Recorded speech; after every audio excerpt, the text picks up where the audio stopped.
superhuman strength, and eidetic memory, the ability to instantaneously download information directly to your brain and become an expert on any topic.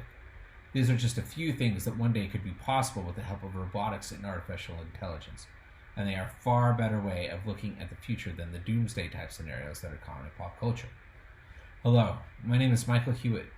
From 2013 to 2018, I worked at Levi Strauss & Company's Eureka Innovation Labs in San Francisco, California.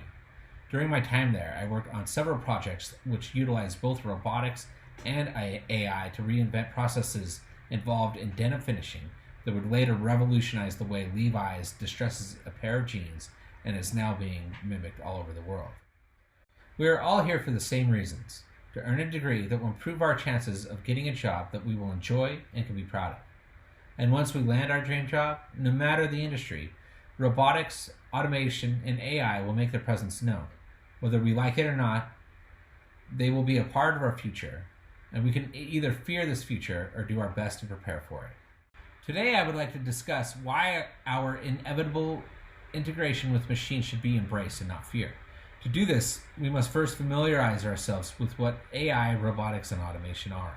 Next, we will address the fears many of us have that automation and AI will wreak havoc on our workforce and put millions out on the street. We will then have a look at some of the benefits these technologies can provide for us in the future. We humans have been acquainted with robots and computers for much longer than most people would think. One could argue that the simple deadfall trap could be described as a very primitive machine, or even a very primitive form of AI, whose origins predate recorded history. The Antikythera device is the earliest known analog computer, and it is believed to have been built sometime in the 2nd century BCE. This device is thought to have helped predict lunar and solar cycles.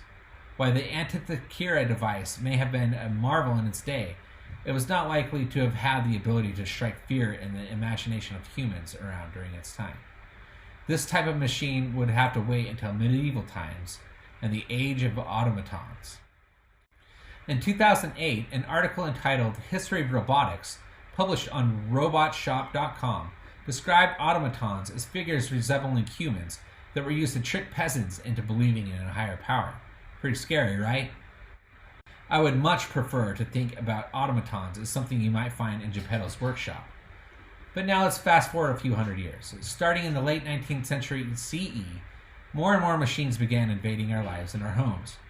From automobiles to vacuum cleaners, to the more recent manifestations of Amazon's Alexa and an automated spacecraft that lands on drone ships, there's no escaping the fact that we humans have long been tied to a desire to build machines that will make our lives easier. The technology that makes life easier often disrupts how work is performed and has shifted the global workforce. The disruptions caused by the increased use of robotics and automation will be no different. Jobs are currently being eliminated all over the world.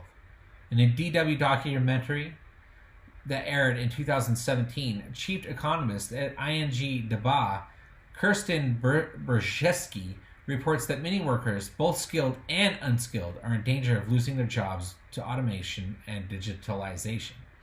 His research shows that 59% of roughly 18 million German jobs could be lost in the near future. This is only an example of how one country could be affected. Imagine what the global number of job loss could be. Countries that heavily rely on manufacturing to support their economy will likely be hit much harder. This massive loss of jobs will displace millions of workers worldwide, leaving workers unable to support themselves or their families. These are indeed disturbing statistics, but only when they are considered from one point of view.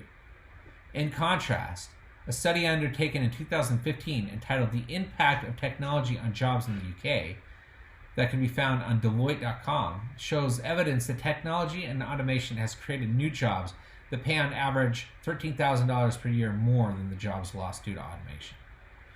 Now that machines have taken over low-paying jobs, what else might they be able to do for us? Well, as these technologies advance, it won't be long before we wish to integrate with them and become part robots ourselves. The first of us to become part robot will no doubt be those who have lost limbs. Prosthetics are now being developed that will not only give amputees their mobility back, but can also restore sensation abilities via force feedback. The development of increasingly advanced robotic prosthetics will no doubt lead to other technologies that, when integrated with human body, will give us increased strength and intelligence. One day, it may be even possible for us to upload our brains to a computer. This is what has been coined as the technological singularity. This is an idea that was first introduced in an article written in 1965 by I.J. Good. If this were to happen, every person walking on Earth could be a genius that was able to travel to places that were once thought to be impossible. This is a very difficult world to imagine, but it is likely the end result in the biological integration of man and machine. Machines have been tied to mankind from our very beginnings. They have been a part of our past, and they will be a part of our future. And as they become more and more a part of our daily lives, their presence will continue to disrupt our culture and will no doubt begin to shape it. The line between what is human and machine has already begun to blur. This will continue until the singularity. Until that day happens, we must not resist nor fear our creations, but embrace and nurture them. After all, we are them, and they are us.